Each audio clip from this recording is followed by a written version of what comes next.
Artlist.io.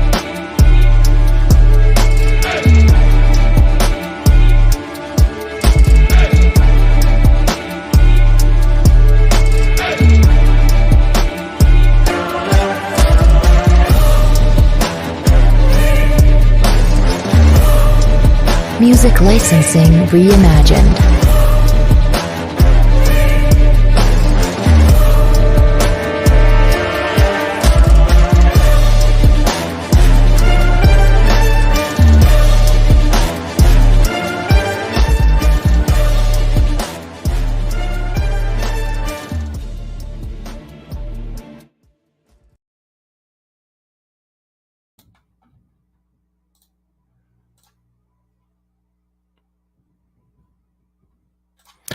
All right, everybody, welcome to the Bald Eagle Podcast. You guessed it. I am the Bald Eagle. All right, we got a lot to talk about. It's Wednesday, August 31st. A lot has happened over the last few days, and we're going to try and cover all of it over the next 40-ish minutes. But let me first talk about what the Bald Eagle Podcast is. The Bald Eagle Podcast is 100% Philadelphia Eagles. We talk about everything Eagles, only things that affect the Eagles. Now, the Bald Eagle Podcast is part of the Philly Sports Alliance, and we have a couple of sponsors. I'm going to start by sharing a banner here because it's a difficult name to spell out. But one of our sponsors is La Terrain Watches. So La Terrain Watches has a wide assortment of not just watches, but sunglasses, other accessories. And you get a discount if you put in PSA. So check out La Terrain Watches, spend as much money as you possibly can there, and put in PSA and save, get a huge discount. So that's one of our sponsors. Now, there's a couple of rules to the Bald Eagle Podcast, and I'm going to go over those too. Now, I mention these rules only because they're extremely important to me, right? And hopefully they're important to you too. The first rule, which is the first rule for a reason, is no politics. So we don't talk about anything political. I don't care what you lean. You can lean whichever way you want, left, right, middle. I don't care. We don't talk about anything political here. And I do that on purpose. This is an escape for me from all the bullshit that goes on out there. And I want to keep it that way. Number two, I don't talk about my personal information, and I don't talk about the players' personal lives. It's not as often now during the regular season when there's actual real news, but oftentimes you'll hear about purchases that the players make or people that they're dating, or I don't give a shit about any of that stuff. All I care about is football. So the only time I'll ever talk about something is if it has some sort of impact on the Philadelphia Eagles, because this is a 100% Eagles podcast. And lastly, I'm not censored. I say whatever I want. I don't think there's any censors at all on any of the social media platforms. So I can say shit or fuck or ass. I can say any of that stuff. I think I'm okay with it. Now, maybe I just got bleeped. I don't know. But to my knowledge, it's all okay. Now, one thing that makes the Bald Eagle Podcast stand out above all the other podcasts that are out there, of course, number one, it's all Philadelphia Eagles. I don't know how many of those are around. But secondly, I here at the Bald Eagle Podcast, I have the most in-depth play-by-play analysis on all regular season and postseason games. So preseason, the videos aren't available, so I don't stress myself out to do it, and they don't count as much. Most of the people that you would be watching get cut anyway. But starting week one against Detroit, that Wednesday after the game, we will have a play-by-play analysis of exactly what happened, how we crushed the Detroit Lions, how well Jalen Hurts played, some things that maybe he did do well, some things maybe he didn't do well. But we go over play-by-play. Now, when I say play-by-play, you don't have to sit here and say, well, it's going to take Shawn 3 hours to go through everything. It doesn't. It takes me about an hour, 20 minutes or so to do the whole show, because I go over all the plays, but I focus on the ones that were meaningful. If there's a short run and everybody did their job blocking, the defense just happened to plug it up, I won't spend a lot of time on plays like that. But I will go through Jalen Hurts' technique, things he should have done. I have an all 22 view, which means I can see the whole field on every play. So I can see players that aren't even involved in the play, that aren't even shown on the broadcast. So if you're an Eagles fan, if you're a fan of knowing exactly what's going on with the team, then you should watch and listen to the Bald Eagle Podcast every Wednesday for the most in-depth play-by-play analysis. Now, I started off the show with one of our sponsors. Let's get all this shit out of the way, right? But I want to talk about another one, and this one's even more exciting than just accessories you can buy. We've partnered with Philly Sports Trips. Easy website, phillysportstrips.com. We've partnered with them specifically to take a chartered bus, down to DC to watch the Eagles crush the Commanders week 3 of the NFL schedule. If you go to phillysportstrips.com, you can sign up. If you put in how you heard of them, if you put PSA or Philly Sports Alliance, you'll be on the same bus as all the other PSA and Philly Sports Alliance fans. And you'll see a bunch of people that you may recognize. There's other podcasters on there, football and Eagles podcasters. Of course, a lot of the Philly Sports Alliance podcasters will be on there. You might get a T-shirt. I think there's rumors that Hollis Thomas might make an appearance, so there might be some former Eagles there. And it'll be a round-trip chartered bus. There's planned activities going down, so you'll probably sing the fight song a million times, among other things. It's a buffet. It's drinks. So you tailgate. It's good lower-level seats, so you can get hammered. You can eat a bunch of food, watch a great game, watch the Eagles crush Carson Wentz, and then you can take a nap on the way home. And I think they're going to be picking up and dropping off at the link. So you get to go see the link as well. So that's an added bonus right there. So go to phillysportstrips.com, look for the trip to the Washington Commanders in week 3, sign up and put Philly Sports Alliance or PSA in how you heard about it. Okay, let's get to our countdown. We're always counting down to something. There's always something to look forward to in the NFL, at least in my opinion. So, of course, we are counting down to regular season week 1. That's only 11 days away. Can you feel it, right? Week 1 at Detroit. It's Sunday, September 11th at 1 p.m. Now, that's not, of course, the NFL kickoff. The NFL kickoff is Thursday, September 8th. The Buffalo Bills are at the Los Angeles Rams, and that's an 8:20 p.m. game. That's a Thursday night game. Exciting way to start the game. That is, 9 days away. So not tomorrow, but a week from tomorrow. So 8 days away. Yes, it's the 8th. 8 days away. It's the 31st. So then I mentioned we have week 1 at Detroit, Sunday, September 11th, 1 p.m. Then we have our home opener, week 2 against Minnesota, Monday Night Football, September 19th at 8:30. Week 3, that's that trip down to Washington, Sunday, September 25th at 1 p.m. Week 4 at home against Jacksonville, that's Sunday, October 2nd, 1 p.m. Week 5 at Arizona, Sunday, October 9th, 4:25 p.m. Week 6 at home, Sunday Night Football, October 16th against the Cowgirls, 8:20 p.m. An early Week 7 bye, not a fan, and I'll talk about that in a second. Week 8 at home against the Steelers, Sunday, October 30th, 1 p.m. Week 9 at Houston, Thursday Night Football, November 3rd, 8:15 p.m. Week 10, Monday Night Football at home against the Commanders, Monday, November 14th, 8:15 p.m. Carson Wentz's return to the link. And I forgot to say this, right? Week 4 against Jacksonville, Doug Peterson's return to the link. Week 11 at Indianapolis, Sunday, November 20th, 1 p.m. Week 12 at home against Green Bay, Sunday Night Football, November 27th, 8:20 p.m. Week 13 at home against Tennessee, Sunday, December 4th, 1 p.m. Then we have a string of 3 away games, 2 of them in our conference. So week 14 at the Giants, Sunday, December 11th, 1 p.m. Week 15 at Chicago, Sunday, December 18th, 1 p.m. And week 16 at Cowgirls, Saturday, December 24th, 4:25 p.m. And then we finish the season up with 2 home games, week 17 at home against the Saints on New Year's Day at 1 p.m.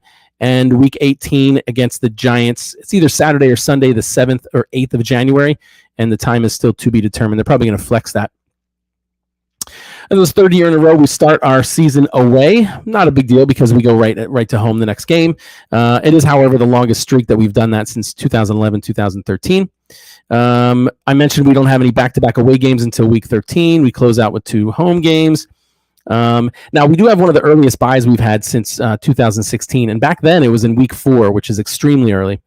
Our NFC counterparts, specifically the Giants and the Cowgirls, have a week 9 bye, and Washington has a week 14 bye. I'm jealous of that. Primetime games. We are one of 13 teams that have 5 primetime games, the most in the NFL this year. It's the most we've had since 2018. Now we're used to playing in primetime games because we've had the second most since 2000 with 94 primetime games. Unfortunately, the Cowgirls are first with 100, and we've played the Cowgirls in primetime every season since 2007. Now, if you want to get technical, in 2014 it was a nationally televised game, which is what's important about the primetime games. but it wasn't prime time. It was a Thanksgiving game. And then lastly, strength of schedule. The NFC East rounds out the bottom 4 in easiest strength of schedule. So if you're not sure what that means, they look at the previous year opponent's winning record, they tally it up, and then they see who has the easiest previous year opponent's winning record, which doesn't mean a whole lot given a lot of the moves that are made in free agency and the draft. But we are the 3rd easiest with an opponent winning record of .464. Cowgirls and Washington are tied for the easiest at .462. The Giants are 4th at .465, and the Rams, in case you were curious, have the hardest at .567. And then we round up the end of the season, Sunday, February 12th, 2023, Super Bowl 57. We'll all be traveling to Glendale, Arizona, State Farm Stadium, to watch the Eagles beat whoever the AFC puts up against us. All right. Wishful thinking, right? Speak it into existence. Okay, let's quick draft, recap the draft. Now, before I do, and I say this almost every time, but you might be saying to yourself, Shawn, every time you tell us the schedule, every time you tell us the draft picks, you're damn right I do. You're damn right. And I'll tell you why, because I have a shitty memory. I can't remember very much at all. If you remember a few episodes ago, I couldn't remember the starting quarterback for the Giants, his name, Daniel Jones. I know it now. But let me say this. It's not that I don't know anything about football, right? I do know a lot about football. I just don't remember names because names aren't important to me as much as how their stats are, the kind of players they are. So I know a lot of that stuff, but I don't always remember names. So let's go over our draft recap. Now, a lot of our undrafted free agents shrank. In fact, we only kept 3, and you'll know who those are in a second. But in this most recent NFL draft, we had, I think we had 6 picks, 5. 6 if you include A.J. Brown. So the first overall pick we took, first round pick, 13th overall, was defensive tackle Jordan Davis. Going to have a meaningful impact on our defense this year. He's a massive defensive tackle. Then we traded 18th and 101 to Tennessee for wide receiver A.J. Brown. Going to have a meaningful impact on our team this year. He's a big physical wide receiver. I had asked for him last year. They just waited a year to get him. Still didn't get me that big back. I wanted James Conner last year, and he's doing well. So that was an unfortunate miss. We took the other guy that was with us for the Super Bowl. Second round, 51st overall, center Cam Jurgens from Nebraska. He most likely will have an impact this year. Third round, 83rd overall, linebacker Nakobe Dean from Georgia. He'll probably get some playing time. 6th round, 181st overall, linebacker Kyron Johnson from Kansas. And 6th round, 198th overall, tight end Grant Calcaterra from SMU. All those guys made the team and most likely will make an impact this year. We kept 3 of the 15 or so undrafted rookie free agents that we signed. Reed Blankenship, a safety from Middle Tennessee State, Josh Jobe, a corner from Alabama, and Josh Sills, an offensive lineman from Oklahoma State. All right, we're going to spend a couple minutes, not nearly as much as I would normally spend on a regular postseason game, recapping or going over highlights for the embarrassing loss that our reserves, second and third string guys, experienced against a first-string Miami team, at least in the beginning. The score was 48-10. The Dolphins won. Our defense struggled. Tua had a perfect quarterback rating of 158.3, although he only was in for a couple of series. Their third-string quarterback, Skylar Thompson, had a quarterback rating of 142.9, almost perfect. Both Tua and Thompson threw for a combined 76.5% completion percentage, which would be record-breaking if they continue that through a whole season. We allowed 35 rushes for 203 yards, which is an average of 5.8. Every one of their ball carriers, with the exception of Sony Michel, who ended up getting traded anyway, averaged over 6 yards per carry. If you can continue that over a full season, you would be the probably record breaker in average yards per carry. You'd probably break the record in rushing yards as well, as long as you got the ball often enough. And our offense was similarly as poor. Gardner Minshew had an okay game. He was 6 for 9. That's a 66.7% completion percentage. He had threw for 48 yards, which is not very good. All short passes, and he had a quarterback rating of 79.9 since he did not have any touchdowns and all the passes were so short. Our second and third string, our third and fourth string guy, Sinnott and Strong, were worse. They combined for 13 completions on 25 attempts. That is a 52% completion percentage, only 110 yards. Sinnett had an interception, and their combined quarterback rating was somewhere around 47. Very poor. Very poor. Not surprising that we cut both of them. Huntley was the leading running back. He had 11 rushes for 93 yards, an 8.5 yard average, and 1 touchdown. And at first glance, you're like, wow, that's pretty good. That's too bad we released him. However, with about 9 minutes left in the game, he ran a 67-yard touchdown against third, fourth stringers, right? If you take that 67-yard touchdown out, he had 10 rushes for 26 yards, which is a 2.6 average, and that's very poor against. And we're talking about if he's so good, if Huntley's that great, he should be outperforming against third and fourth string defenses, but he didn't. Now he added 4 receptions on 6 targets for 22 yards, and that's a 5.5 yard average. So that's not bad. But I think, frankly, both Kennedy Brooks, Jason Huntley, all very disappointing in the preseason. And our leading receiver was Jonathan Hightower with 5 receptions on 6 targets, 52 yards. It's a 10.4 average. So nothing real impressive to talk about during the game. And I figured, why not? We're just going to move on. Right, we'll move on anyway. We're going to get to a lot of these people got cut, and I'll go over that in a moment. And we're getting to the real games in a few days. A little bit of Eagles news or training camp news. So Jalen Hurts training camp stats through full training camp. Right, in 2021 he completed 215 of his 297 attempts. That's a 72.3% completion percentage. He had 22 touchdowns, 6 interceptions. And that was 468 reps and 17 practices. This year, in 2022, he completed 197 of his 285 attempts. That's a 69.1% completion percentage. He threw 25 touchdowns, 3 more than last year, and 6 intersections, the same as last year, on 415 reps in 15 practices. What's up, Jock Talk? I'm doing well. How are you? Let's see. There were some good things said about Jalen Hurts after the first joint practice with Miami. Specifically, Tua said that he's the first guy in the weight room, the first guy on the field in the morning, and one of the first guy running sprints or trying to be the fastest running the sprint. So I've never questioned Jalen Hurts' work ethic. He put on muscle. He looks stronger. In fact, a journalist that covers the Dolphins said that Hurts looks much stronger this year. He's completed nice passes in 7 and 7, and he delivered those passes with a lot of power. So he's throwing with more power and more force. And he is a strong, hard worker. He seems like a good person. But none of that matters if he sucks as a quarterback. And I'm not going to say he sucks, right? That's probably a pretty dramatic change. I don't think he's going to suck, right? But none of that means anything if he doesn't play well enough for us to get into the playoffs and run deep into the playoffs. I think that's my expectation based on everything else that's around him. We don't have a first-year coach anymore. We have some what's this say? You don't do nothing until truck stop Prescott working today. Darlene, you're going to have to translate that for me. You have to translate that for me.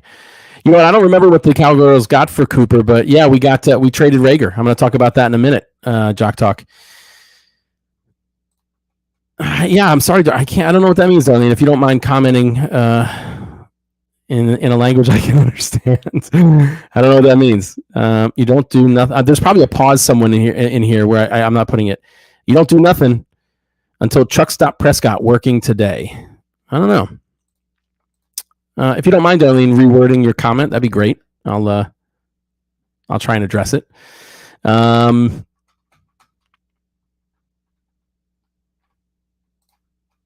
Let's just enjoy the season. Besides, I am going to enjoy the season. I am going to enjoy the season. I'm going to enjoy every game. And hopefully you will too. And hopefully you'll come to the Baltimore podcast and listen to my recap.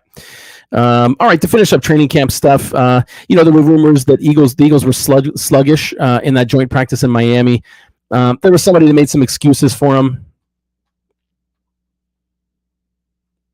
Oh, I think we have a Cowgirls fan on here. Prescott outworks all your quarterbacks. He's better than your quarterback. He hit your quarterback. Your quarterback hasn't pulled nothing. Yeah, hey man, everybody's entitled to their opinion.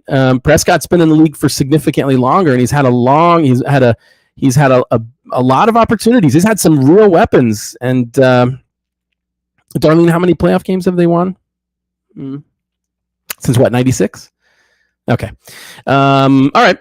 Yeah, I don't know. I don't know about our defense. Again, I feel like we have a lot of good players. I think we've especially with Chauncey, right? I think we've solidified safety. I don't know that I think that there's a real weak spot on our defense anymore. Kazir White is going to help with the pass defense. Hassan Reddick's going to help with the pass rush. Jordan Davis is going to clog up the middle. Yeah, it's gonna be interesting to see how he uses all that talent, right? And that's gonna be a big deal this year, right? On both sides, right? I mean, we statistically and on paper, I think we have probably one of the best teams we've had in a long time.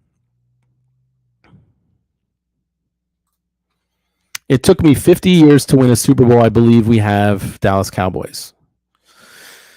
Darlene's drinking. I don't know what time it is where you are, Darlene, and I don't know what you're drinking, but I want some too. Yeah, it took us a while to win a Super Bowl. Now we have some NFL championships before that, right? But that doesn't count. But yeah, you're right. It took us a while, right? Yeah. Howie, of all the complaints that I've heard about Howie, he's I don't have any. I'm not disappointed at all. With all the moves he's made. Okay, and our second joint practice with Miami was canceled due to illnesses. The whole thing about them being sluggish. There were rumors that they were sluggish in the joint practice, the first one against Miami. There were some excuses that they had a game on Sunday, then they practiced in Philly, then they had 1 day rest, and then it was real hot in Florida, 100-degree heat. I think that's all bullshit. I mean, think about going down to Miami and playing a game. It was real hot and we lost. I don't think those are good excuses, but that's what people are saying. Now, even though most of what I've heard from most people is that they were sluggish, right, at the first practice in Miami, Sirianni said that was Jalen Hurts' best practice that he's seen since he's been with Philadelphia. So, take that for what it is. All right, let's get to some roster moves and who was it? Jock Talk gave it away already. We traded Jalen Reagor to Minnesota. We got a 7th-round pick, 2023, and a 2024 conditional 4th-round pick. If he doesn't hit certain metrics, it's a 5. So yeah, we got more for Jalen Reagor. If Jock Talk is right, which I'm sure he is, they traded for Amani Cooper for a 5th and a 7th. We got a 7th and a 4th. Now that 4th could turn into a 5th if he doesn't hit certain metrics. I haven't been able to find those metrics yet. But I mean, I'm happy with that. I just wanted to get rid of Jalen Reagor. I was really disappointed when he landed on the 53-man roster. I was, right. I agree 100%. I don't care. As long as we got something for Jalen Reagor, I was happy. So great. I'm glad to get him off the roster. I think he was, I was not a fan. For many reasons, right? Now we also got safety Chauncey Garner Johnson, who's going to round out our defense. We traded with the Saints. We got Garner Johnson. The Saints got a 2025 7th-round pick. I'm sorry. We got Gardner Johnson and the Saints 2025 7th-round pick. The Saints got our 2023 5th-round pick and our 2024 6th-round, the worst of the two that we have. It apparently came together in 48 hours. I know that the Saints were trying to get Gardner Johnson locked down, but they weren't able to agree to a contract. And when things broke down completely, that's when I'm sure the Eagles showed some interest. They were scouting him as a right, Mulata, absolutely. How about your Dallas Cowboys keep thinking better than felons? Darlene, are you a Cowgirls fan or are you an Eagles fan? I don't even know, because I thought you were arguing that that Dallas was better, but now you're saying they're a bunch of felons, and you're right, they are. I don't disagree that the Cowgirls are a bunch of felons, right? So we scouted Garner Johnson out of Florida as a safety. We're confident he'll fit well in our system. He played dual safety roles in Florida. He was drafted the 4th round, 105th overall by the Saints from Florida in 2019. And he's 5'10", 210 pounds. He runs a 40 and 4.58. He has a 36 in vertical, which is somewhat respectable numbers, especially for a safety. He started 31 of 43 games played in New Orleans. Just waves to some people on Instagram. He also played over 24% of special team snaps all 3 years.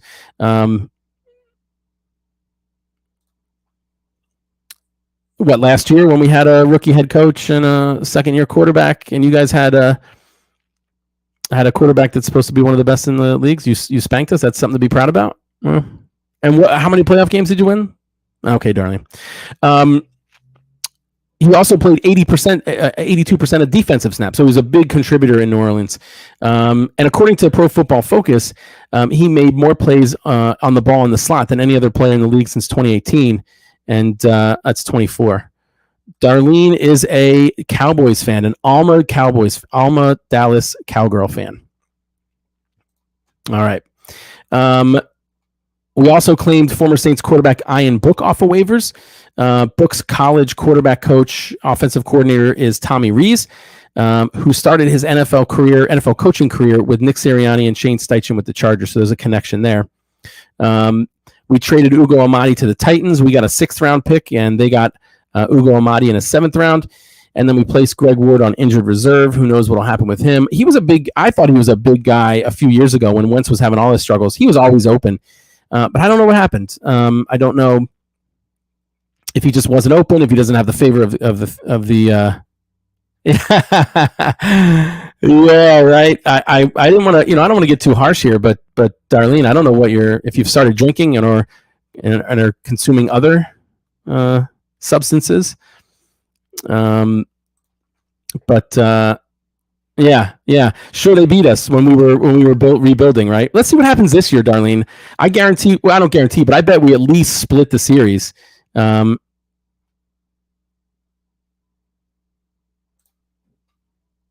We won the Super Bowl 4 years ago. We won playoff games the second year, and the last year I think was the first year in the last 4 years that we haven't won a playoff game. So Darlene is a typical Cowgirls fan where, maybe they did Jock Talk. I thought Ward was really, as far as getting open, I thought Ward was one of the,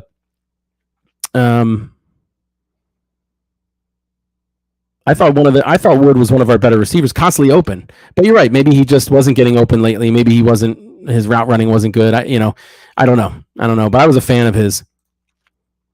Yeah. Just like a Cowgirl fan to jump into an Eagles podcast and start stuff just because they're not winning. All right. We also released wide receiver Deion Kane, who showed some good flashes, but clearly not enough to make the 53-man roster. Tackle LaRaven Clark, safety Anthony Harris, tight end Richard Rodgers, safety Jaquiski Tart, and center Cameron Tom. We waived wide receiver Devin Allen, center guard Jack Anderson, who was claimed by the Giants, guard tackle Coyote Awasika, corner Josh Blackwell, who was claimed by the Bears, running back Kennedy Brooks, who didn't show anything in preseason, safety Andrew Chikari, wide receiver Britton Covey, linebacker Christian Ellis, corner Mario Goodrich, corner Tay Gowan. We waived wide receiver John Hightower, running back Jason Huntley, defensive end Matt Leo, corner Mac McCain, quarterback Reed Sinnott, linebacker Jacoby Stevens, quarterback Carson Strong, tight end Noah Togai, corner Kerry Vincent, who I thought did very poorly, and defensive tackle Marvin Wilson, defensive tackle Reno Wren, and linebacker Davion Taylor were all waived. And then with an injury designation, we waived defensive tackle Kobe Smith. Yeah. Our practice squad, I think, is pretty good, and I'm going to go over that in a moment. Let's see. Here we go. There we go, Darlene. You won three playoff games in 26 years. Like I said, we swap you voiceless, or is that called when we do every single team in our division? Is that called winning? Yeah, you can beat us. Look, let's say you are the best team in the NFC East every year. If you don't win any playoff games, that really doesn't mean much. And we know we did it 3 years in a row. NFC East championships 3 years in a row. The fourth year we made it to the Super Bowl and we lost, and that doesn't really mean much, right? It's nice to talk about, but I don't know a lot about Iron Book. I wasn't able to do any research on Iron Book, but because it happened too late. I don't know. I'll have some more information about him next on the next one. Yeah, I was bummed out that Jack Anderson was picked up by the Giants. He had a pretty good preseason. He was pretty decent. I agree. So as I can tell, our draft picks in 2023, we have 2 first rounders next year, a second rounder, a third rounder, a fourth, and 2 seventh. And then 2024, we have a first rounder, 2 second rounders, a third, 2 fourth rounders. One is that Minnesota conditional, a fifth rounder, and a sixth. The 6 will either be our own or the Titans 6, whichever's higher. So here is our 53-man roster. Slightly updated, and frankly, I don't know exactly. We're missing a guy. We're missing one player, and I haven't been able to figure out who they're adding back because we got rid of De'Veon Taylor. He was waived, and nobody replaced him. Both the Giants and Jets have over the last 50 games in the last 50 years. Yeah, I believe it. Yeah. So at quarterback, we got 3: Jalen Hurts, Gardner Minshew, and I'm assuming Ian Book is we're going to hold on to him as a on the 53-man roster. Running backs are Miles Sanders, Kenneth Gainwell, and Boston Scott. Wide receivers: AJ Brown, Devontae Smith, Quez Watkins, Zach Pascal. I think that's a great lineup. Jalen Reagor was on there, but then we got rid of him, right? Tight end is Dallas Goedert, Jack Stoll, and Grant Calcaterra.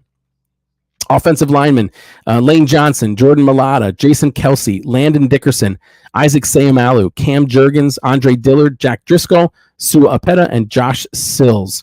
Defensive tackles: Fletcher Cox, Javon Hargrave, Jordan Davis, Milton Williams, and Marlon Tuipulotu.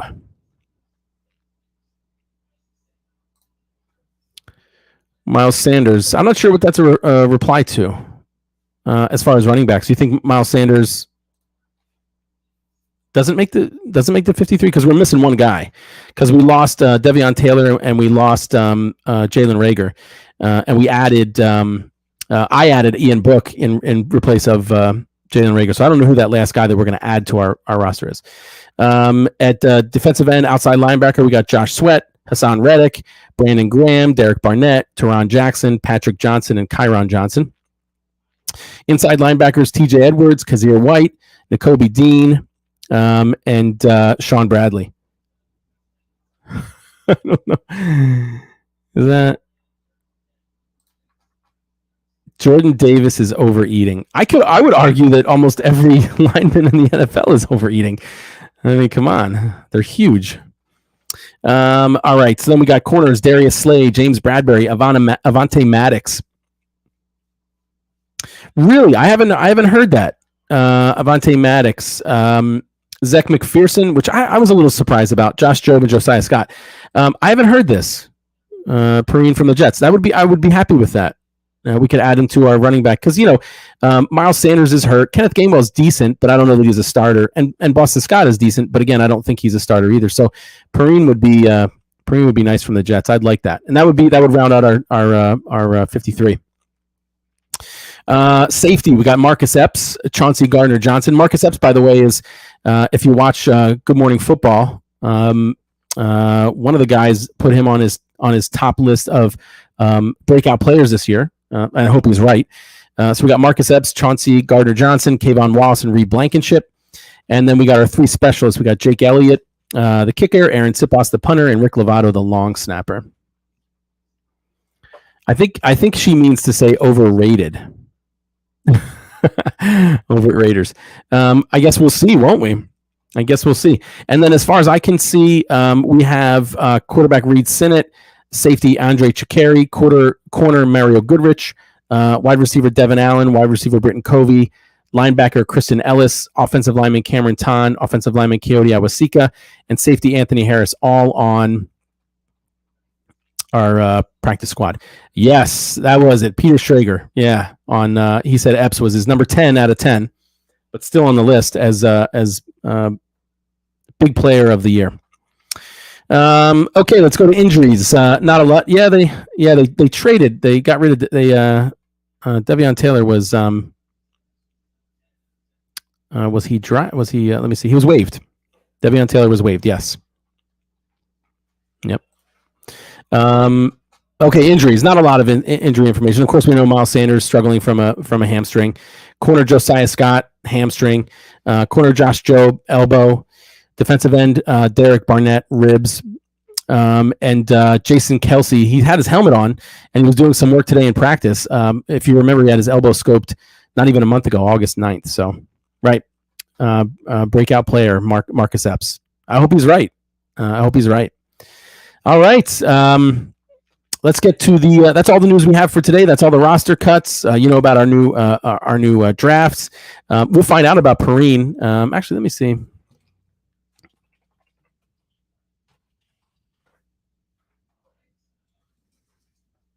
Oh, it's not. Yeah, to the practice squad. We've signed LaMichael Perrine to the practice squad, which he might just be signed to the practice squad and then he might move up because I don't know. I don't know who we're replacing. I don't know who we're replacing on the 53-man roster from all the guys I went over. Yeah, you got Michael Parsons. I agree. I wish we would have drafted him. Still haven't won a playoff game.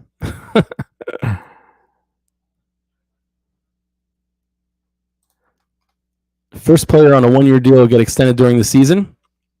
Are you saying you believe Bradbury and Kazir White are the first players with one-year deals to get extended? I wouldn't disagree. I think they're going to do well. Kazir White had a great preseason.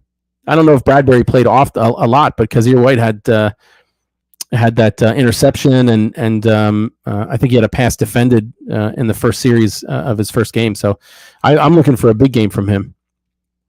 All right, let's get to the Bald Eagle fact. So one of the things I do here on the Bald Eagle podcast is I like to reach back to history and talk about things that have happened with the Eagles. I talk about our first seasons in the NFL, our first NFL drafts, our first coaches, things like that.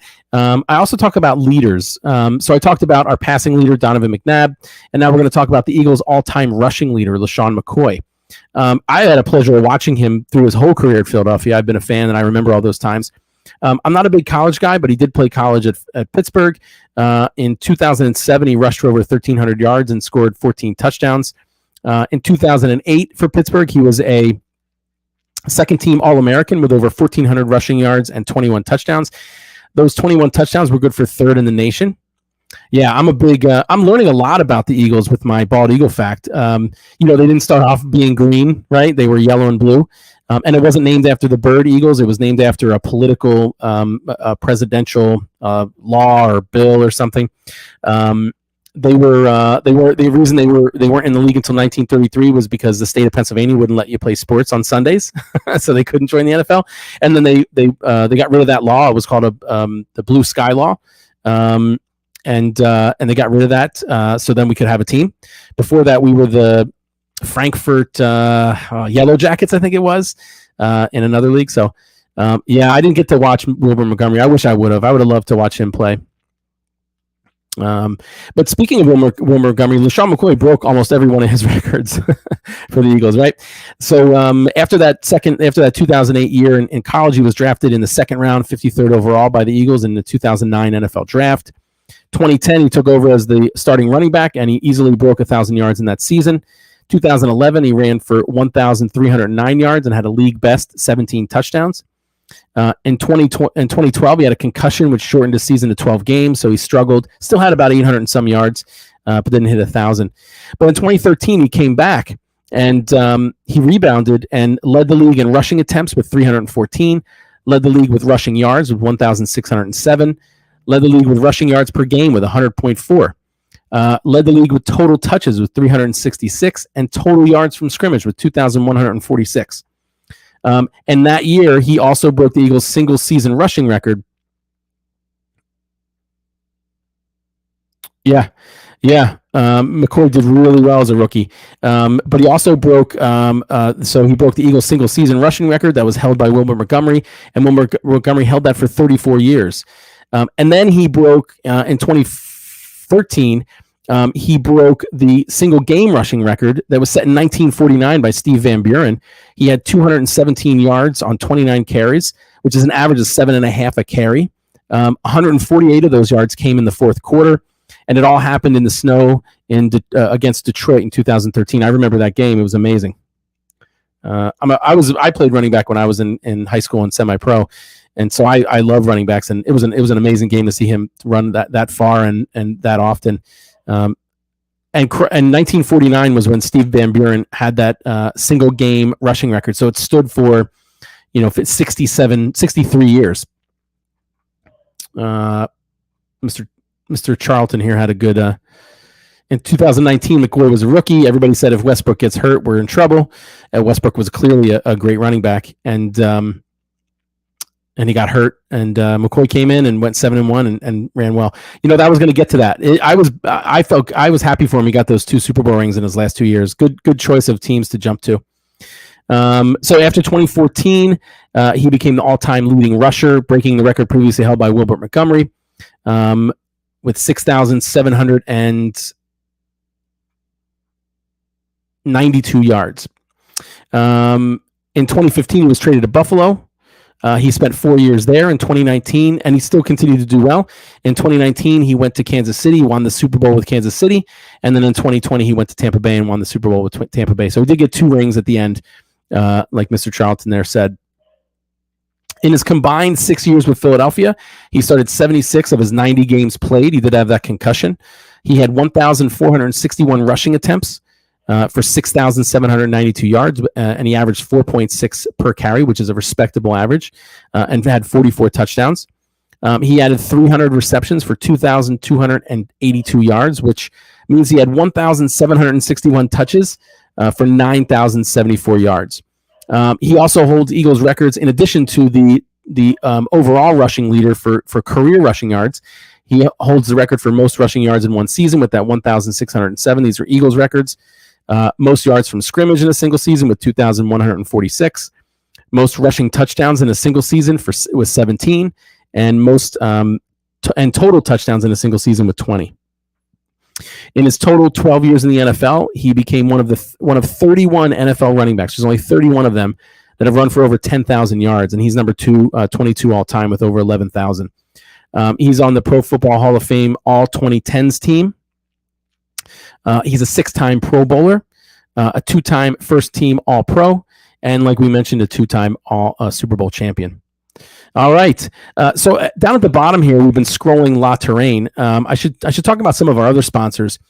Number one, go to Philly Sports Alliance at Philly Sports PSA and follow them on all platforms. That's Philly Sports Alliance has a lineup of shows, and I'll show them to you real quick.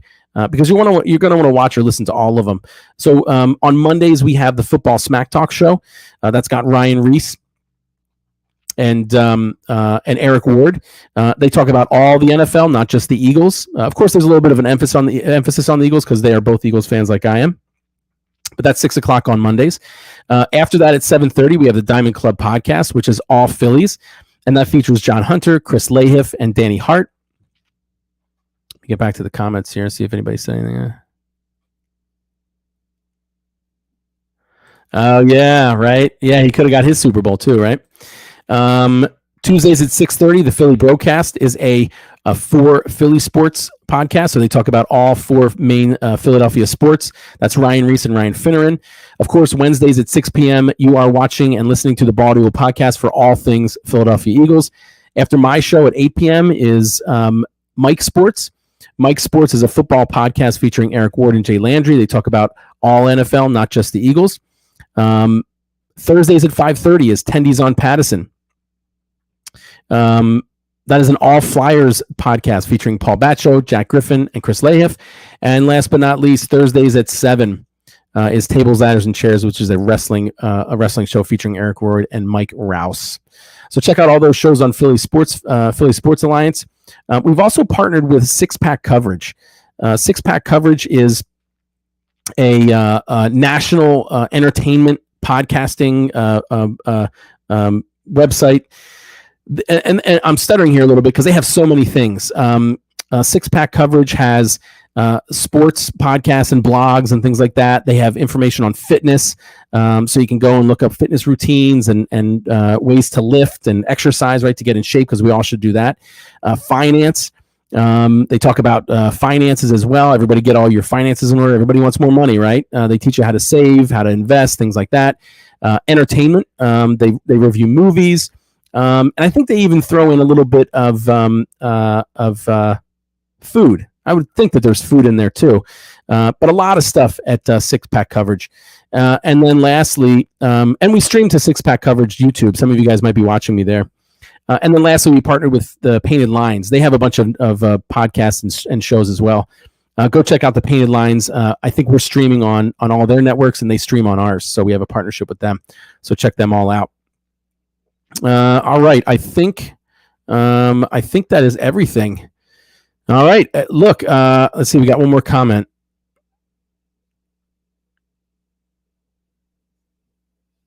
Oh, okay. Hold on. Let me. Let's finish this up here, right?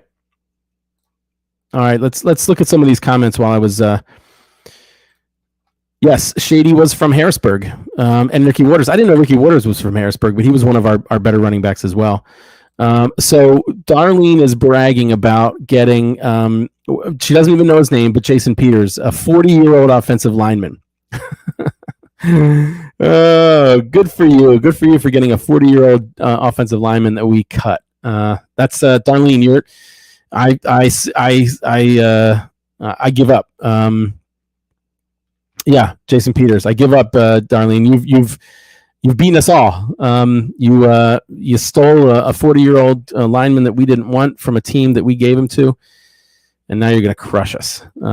Anyway, this was the Bald Eagle Podcast. Thank you so much for listening and watching. I appreciate all the comments. Next time, if you didn't, feel free to comment. I show all the comments on air. We talk about it, and we go over all things Eagle. The next time we talk, it's going to be a brief one because not a lot of things will happen most likely between now and then.